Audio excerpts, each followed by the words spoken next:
this agreement is significant and it's meaningful for students and families.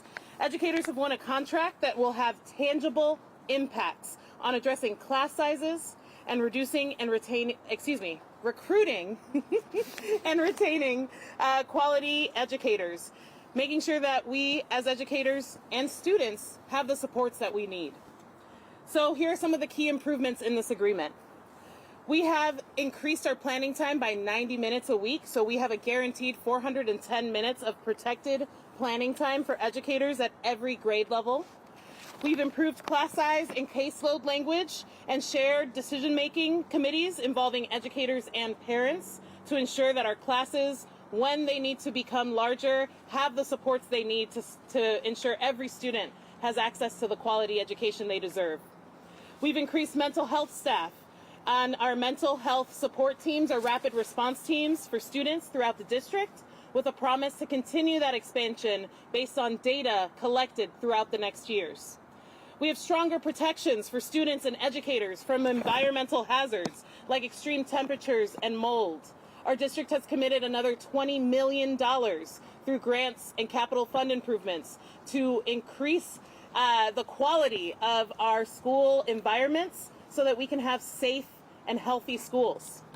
Our first ever contract article dedicated to special education is here in our contract now.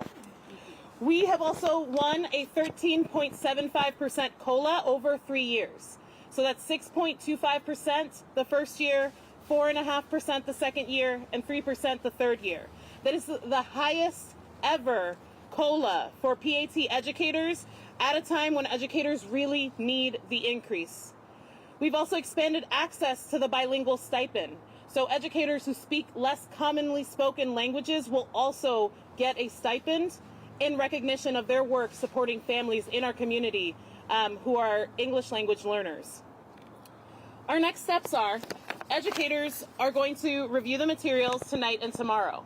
We just met with our leaders, our member leaders, to describe the tentative agreement, and we'll meet with our members as a whole tomorrow to explain all the articles that we have tentatively agreed to. They will have time to ask questions, discuss with fellow educators, and they will vote on Tuesday. This strike was historic. This is Portland Public's first ever strike. We want improvements on all of our core issues. Educators, parents, families, and allies all stepped up and stuck together until we were able to finalize a deal today.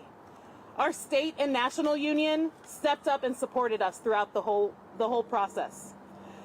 We appreciate all the support from elected officials across the state who stood up for what students need. That is what Portland schools need, everyone coming together to come up with solutions and to support each other.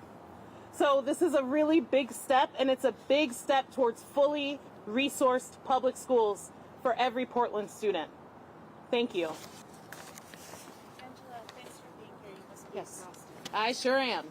Can you tell us if you feel confident about ratification? I've seen just online some discomfort from people about particularly around the terms of reentry and dates. Absolutely. Thank you for asking. I am confident in our ability to talk about our contract and explain to educators the wins that we've made throughout this whole process. I also know that educators are anxious to get back to school with our students. We have seen and heard all the stories of what's happened to students while we've been out of school, and we want to bring them back and be the support we know we've always been. And now we'll have the capacity to do that with all these wins. Can you explain how class size committees are working in this final contract?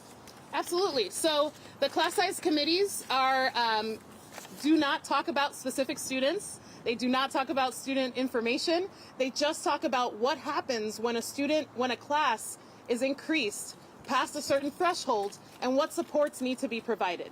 So that might look like saying, hey, this class is in the small classroom on the second floor. Now that they have an extra student, we got to move them to the big classroom. But we know that the best solutions to problems that we have in our schools come from the folks who actually attend them, who work at them, and who send their students to those places. So we're going to make sure that those class size committees allow our parents and our educators and our administrators to collaborate and find shared solutions. It looks like there's no hard cap on class sizes. Would you say that the union made concessions in that area? How would Yeah, I think that part of the agreement was something that we held on to for 10 months and 2 weeks. And we ensured, as we saw the progression of our bargaining, that we were going to get a deal that made substantial advances for our students and our educators. Our special educators, for example, their caseloads now include all the initial evaluations for students that have signed consents. We have new educators added to our threshold numbers, and so they will now have workload relief, including our social workers, our school counselors, our speech and language pathologists who help students learn how to eat. They will have protections under this contract. And so we feel like we have overall won a really strong contract and are really excited to get back to our schools with our students. Angela, and if you could also answer this in Spanish, that would be great. So I'd like to ask, since you guys have compromised a lot on your initial proposals, what are y'all going to be doing to advocate for those changes in the future? Absolutely. So we know that as educators, we are going to always do what's best for our students and make sure that we are not losing ourselves as humans in the process. And so this contract, we knew we had to make substantial improvements to our working conditions in order to make sure that we were able to actually best serve our students, right? Our working conditions are their learning conditions and vice versa. And so the next step is advocacy. Just as the school board has shared and the district has shared, we need to get down to Salem and we need to advocate for fully funded public schools. We need to make sure that our schools are funded to the quality education model, and we won't stop fighting until we get that. Entonces, sabemos que teníamos que hacer mucho trabajo durante este contrato y estas negociaciones para llegar a un lugar donde estábamos abogando no solo para los maestros, pero para los estudiantes también.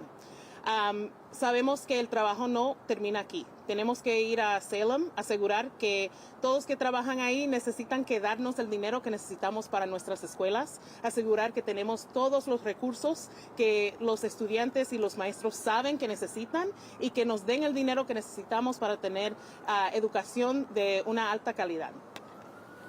Angela, are you concerned about what kind of cuts might be necessary next year and the year after in light of what the district has said about its finances and just what the legislature has given us so far?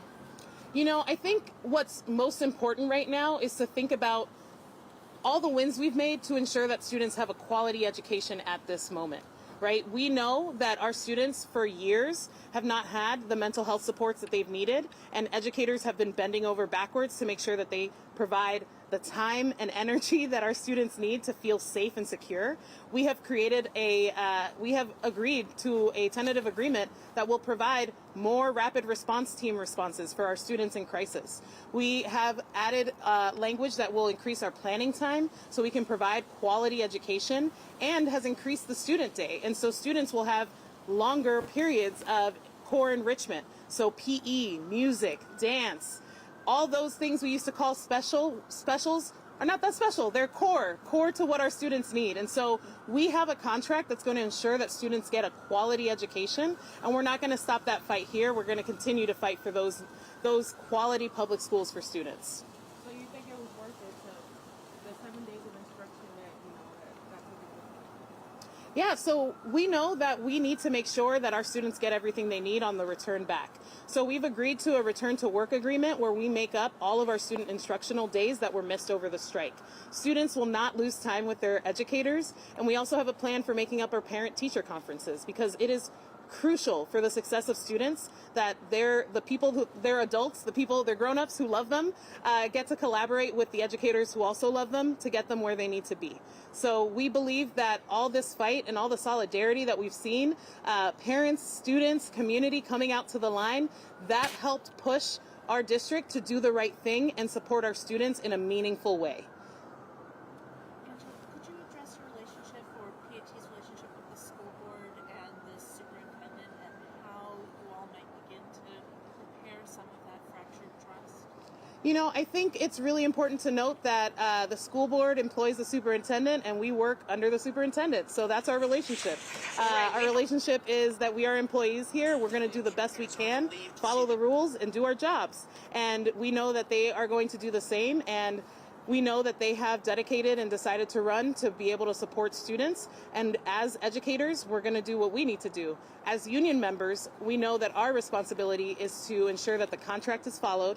And as community members and parents, we know that they've voiced their responsibility is to hold all folks in elected office accountable to the choices that they've made throughout this process. So our relationship is that we're going to keep working here, and we're going to have a better work year, and we're going to have a better time in our schools doing the thing that we know we love, that we've dedicated our lives to, without having to sacrifice our lives and our families' lives to do that well. Yeah. All right, y'all. Thank you very much. Thank you so much. Thank you, folks.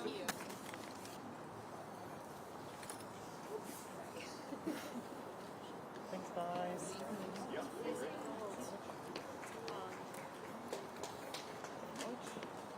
All right.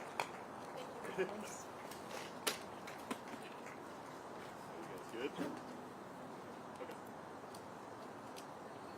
Okay. All right. I got lazy. Oh, of course. Tanvi, Tanvi. There I am. pretty. Thank you. I paid for that headshot, girl. That was no standard station headshot. Okay. I know our Can I headshots say are hi to little. your dog? Right. Please do. Oh my God. Thank you. Congratulations on reaching your deal. Are you going to sleep tonight? You should.